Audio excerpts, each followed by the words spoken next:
It wasn't supposed to be this way. Not the way we got here. Standing in the middle of this polished, glittering ballroom, surrounded by couples laughing and dancing like their lives depended on it. It wasn't supposed to be the night everything broke. But it was.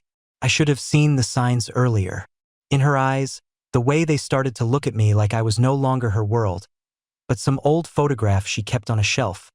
Just there, gathering dust, a silent reminder of something that once mattered. It wasn't the first time I noticed it. There had been the small things, the missed good mornings, the cold silences at the dinner table, the days when she would come home and not even ask me about my day. But tonight, it all crystallized. I saw it in her laugh. And it started with the shoe. Her heel cracked, the sharp sound echoing through the marble floor just outside the ballroom. I watched her stumble and curse under her breath, pulling her arm away from mine as though I wasn't even there, as though I was a stranger, not someone she had promised forever to. I reached out to steady her, instinctively, but she jerked her arm away. It wasn't like I was a threat. It was the way someone pulls away from an acquaintance. It stung. Not because of the shoe, but because of what it meant. "Don't fuss," she said, tossing the broken shoe into a trash can nearby. "I'll dance barefoot." She wasn't hurting. She wasn't surprised. She wasn't worried about anything. She just didn't care. And then she danced, barefoot and free, with a wild energy that made everyone else stop and stare. For a moment, I almost forgot what was happening. For a moment, I almost convinced myself that maybe everything was fine. She laughed, loud and carefree, like we were back in the beginning when she used to laugh like that for me. But she wasn't laughing for me. She was laughing for him. I turned my head slightly, my chest tightening, and saw Kenton. He was in that velvet jacket he always wore like he was trying too hard to be noticed. He was the kind of man who could walk into a room and command attention without even trying. His cufflinks caught the light, flashing gold like some sort of warning I refused to hear. And there they were, Lorna and Kenton, dancing together like they were the only two people in the room. I stood there, trying to pretend I wasn't watching, trying to convince myself that this didn't bother me. But it did. God, it did. She caught my gaze across the room, and for just a half second, something flickered in her eyes. Fear? Guilt? Regret? Or was it just surprise that I hadn't disappeared like she wanted me to? Couldn't tell. I didn't care. All I knew was that my insides were twisting, like I was being torn apart from the inside out. It wasn't just the way she was dancing with him. It was the fact that she wasn't even pretending. She wasn't trying to hide it. It wasn't the first time, and somehow, I had known this was coming. It felt like I had been waiting for it for months, and yet when it happened, it still crushed me. The music played on. For songs. Maybe 5. Each one dragging me through this slow-motion hell. I counted every beat in my head, trying to make the time pass, trying to focus on anything other than the way my heart felt like it was being shredded. I didn't know how long I stood there, rooted to the spot. I don't even know why I didn't leave right away. Maybe because I still thought I could fix it. Maybe because I couldn't bear to leave her alone in that moment, even though she wasn't mine anymore. Or maybe I just couldn't admit that it was over. When the final song came on, I turned around and left. I didn't say goodbye. I didn't even look back. I just walked out the side door and into the alley, where I stood in the cold, alone. The cold cut through my shirt, and I stood there, feeling more empty than I had ever felt before. I should have gone home. I should have left, gone anywhere but here. But I stayed. I stayed because I thought maybe she would come after me. Maybe she would come running to fix this. But she didn't. Instead, I heard the unmistakable sound of high heels clicking toward me. 2 sets, not one. Her and Kenton. Her shoe wasn't broken anymore. She was holding both of them now. She was laughing again, that laugh that used to be mine, and Kenton was holding her by the waist, leaning in, whispering something in her ear. I watched them, and I hated myself for not being able to look away. I didn't cry. I didn't scream. I didn't go to her. I just stood there, a ghost in the shadows, and I watched her kiss him. The kiss was brief, casual. It was like it wasn't the first time. It was routine, like they had done it before and like they would do it again. It shattered something in me, but I didn't make a scene. I didn't confront them. I didn't go running after her and demand answers. I stayed quiet, watching, just wishing I could disappear. When they went back inside, I went back in too. I walked through the front entrance, acting like nothing had changed. But everything had. And I hated how easy it was for me to pretend like it hadn't. I never realized how much I depended on silence until it disappeared. There was no relief in the quiet anymore. There was no longer the sound of Lorna humming softly while she cooked, or the faint murmur of her voice when she called out to me from another room. Now, the silence was a constant companion, an oppressive weight pressing down on me, drowning me in its stillness. I used to cherish moments alone with my thoughts, but now they only reminded me of the space between us, the emptiness that had become our life together. The weeks following that night at the gala felt like I was floating in a sea of fog. I kept telling myself that I would snap out of it, that I would move on. But moving on meant acknowledging the painful truth. Lorna and I were no longer the couple we had once been. We were two strangers who shared a home, two people who used to understand each other, but who now seemed like distant memories of what could have been. I had tried to be the man she needed, the husband who would fix whatever had been broken between us. But nothing I did seemed to make a difference. Every time I reached out, she pulled away. Every time I tried to talk about what was happening between us, she would change the subject, dismissing my concerns with a tight-lipped smile or a quick, "I'm just tired, Irving." But I knew the truth. It wasn't just tiredness. It was something deeper, something more painful that she was avoiding. And then there was Kenton. Couldn't get him out of my head. I tried to convince myself it was just jealousy, that I was overreacting, but deep down I knew I wasn't. Kenton was everything I wasn't: smooth, confident, and, most importantly, completely free of any emotional baggage. He was the kind of man who could walk into a room and command attention, and Lorna had always been drawn to that kind of person. It wasn't just the way he looked or the way he dressed. It was the air of invincibility around him. I had always known that Lorna admired him, and I had dismissed it, telling myself that admiration was harmless. But I was wrong. I had always considered myself the safe choice for her, the one who would never stray, the one who would keep her grounded when everything else in her life was chaotic. But Kenton was chaos. He was a storm that swirled around her, sweeping her off her feet with his easy smile and unshakable confidence. He didn't need her, and that was what she found so irresistible. I remember the night I found out for sure. It wasn't just a gut feeling anymore. It was something I saw with my own eyes. I was going through Lorna's things. It wasn't something I was proud of, but I couldn't stop myself. I was looking for answers, something to explain what had been happening to us. I had never been the type to invade someone's privacy, but desperation had turned me into someone I didn't recognize. Her phone was lying on the kitchen counter, unlocked and unattended. I had to stop myself from hesitating. Just a moment, just long enough to see if there was something there, something that would confirm my suspicions. When I picked up the phone, I almost convinced myself to put it back down. But I didn't. I swiped through her messages, her photos, and her emails. That's when I saw them. The messages between Lorna and Kenton. There was no ambiguity in them. They were flirtatious, intimate, and full of a connection I didn't have with her anymore. It was there, in black and white, the proof of everything I had feared. Lorna was more than just emotionally distant from me. She had found something in Kenton that I no longer provided. One message stood out above the rest. "I don't know how to be with him anymore, Kenton. I don't want to hurt him, but I'm not sure how much longer I can keep pretending." I felt sick to my stomach. Pretending. She was pretending with me. All this time, I thought she was simply drifting away, that maybe it was just a phase. But no, she had been planning this for a while. She had already made up her mind. I dropped the phone, my hands trembling, and I leaned against the kitchen counter, staring at the cold marble. My breath came in shallow gasps, and it felt like the walls were closing in.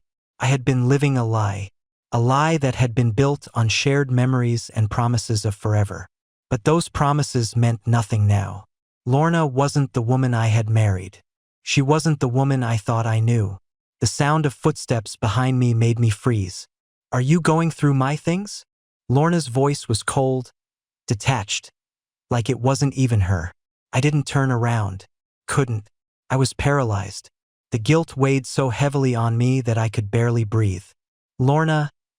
My voice broke as I spoke her name.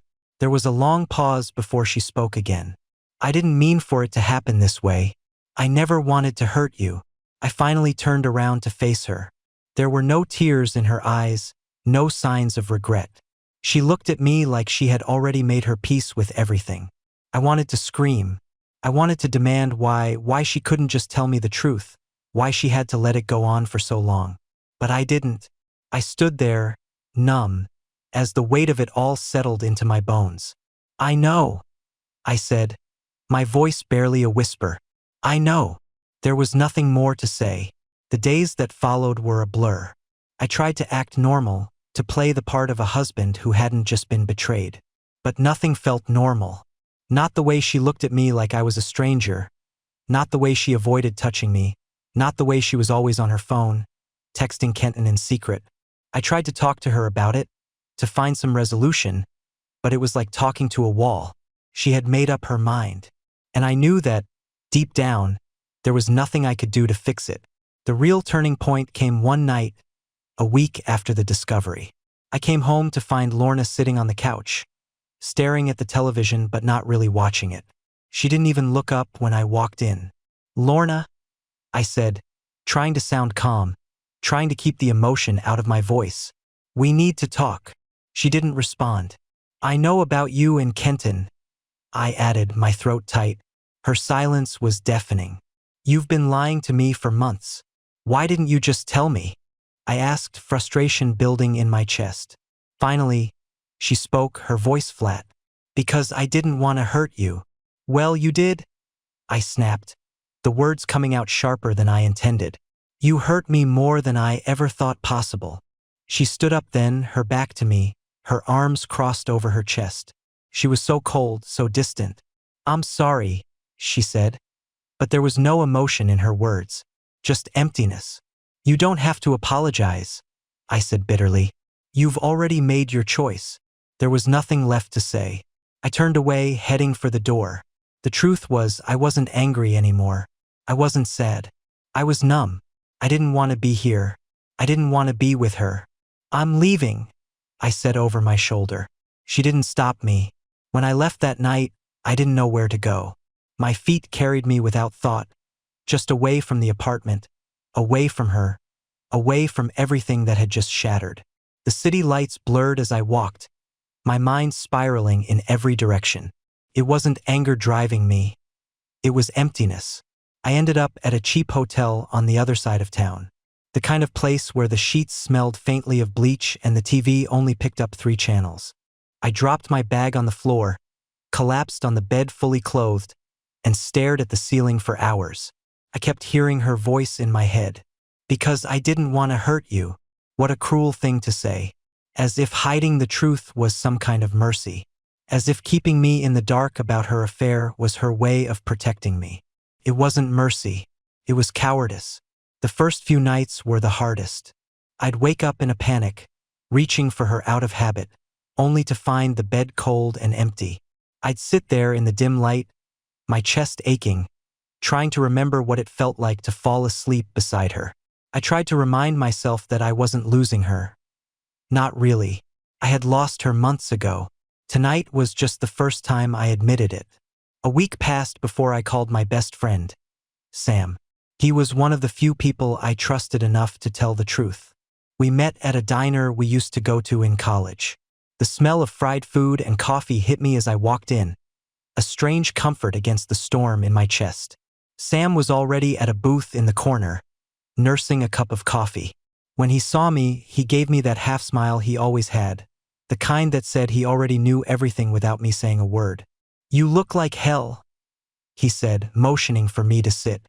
"Thanks," I muttered, sliding into the booth. We ordered food, though I wasn't hungry. The words spilled out before the waitress even brought our plates. I told him about the gala, about Kenton, about the messages on her phone. about the silence between us that had grown into a chasm I couldn't cross. Sam listened without interrupting, his brow furrowed, his hands wrapped tightly around his mug. When I finally ran out of words, he sat back and let out a long sigh. "I'm not going to tell you it's okay," he said slowly, "because it's not. She betrayed you. That's real, and it's going to hurt for a long time." I nodded, staring at the table. "But," he continued, "you're still here. You're still breathing. You still have a life outside of her, even if it doesn't feel like it right now." I scoffed. "What life?" Everything I did revolved around her.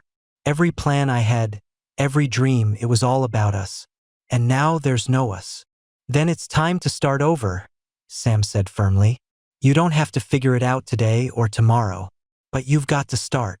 His words didn't feel like a solution, but they planted a seed. A possibility I hadn't let myself consider. Maybe there was something beyond this. Maybe I wasn't doomed to live in the shadow of her betrayal forever. 2 weeks later, Lorna called me. I almost didn't answer. Seeing her name flash across the screen sent a jolt through me, like touching a live wire. My first instinct was to throw the phone across the room. But something in me, some mixture of curiosity and masochism, made me swipe to answer. "Hello." My voice cracked, betraying the calm I tried to project. "Irving." Her voice was soft, almost hesitant. I closed my eyes. "What do you want, Lorna?" I wanted to see how you were."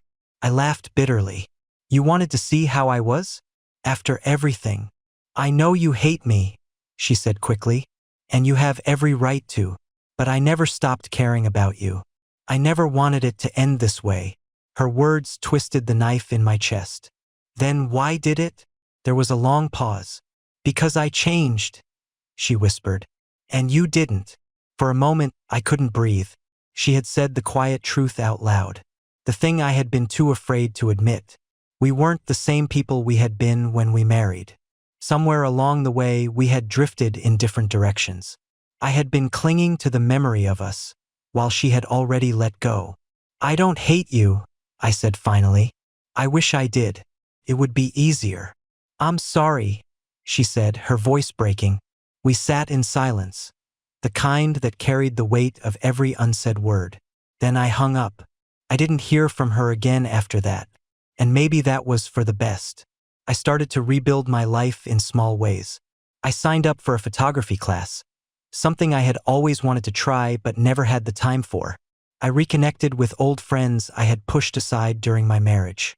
I started going for long walks at night, letting the cool air clear my head. Each day was still heavy, but little by little the weight shifted. The memories didn't vanish, but they stopped suffocating me. I thought of her less.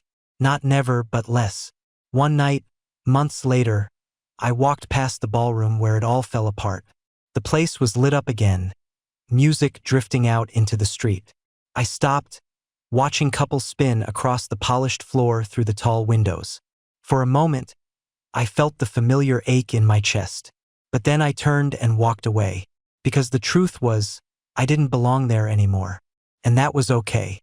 It's strange how the mind works, how it clings to certain memories, even when you wish it wouldn't. I remembered the first time I met Lorna. It was at a coffee shop near campus, back when I was broke and living off instant ramen and cheap beer. She sat 2 tables away, hunched over a pile of textbooks, her hair falling across her face. I remember watching her tuck that strand of hair behind her ear, her fingers slender and graceful, and thinking, she's out of my league. But then she looked up, caught me staring, and smiled. That was all it took. We talked for hours that day, long after our cups had gone cold.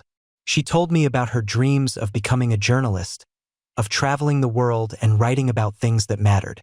I told her about my mediocre part-time job and my habit of writing poems on napkins. Somehow, she found me interesting. Somehow, she chose me. Those early years were golden. We couldn't keep our hands off each other. We laughed until we cried, stayed up late dreaming about the future, made promises we thought were unbreakable. There was a time when I believed her smile could cure anything. But the thing about golden years is they tarnish if you don't take care of them. And somewhere along the way, I stopped polishing.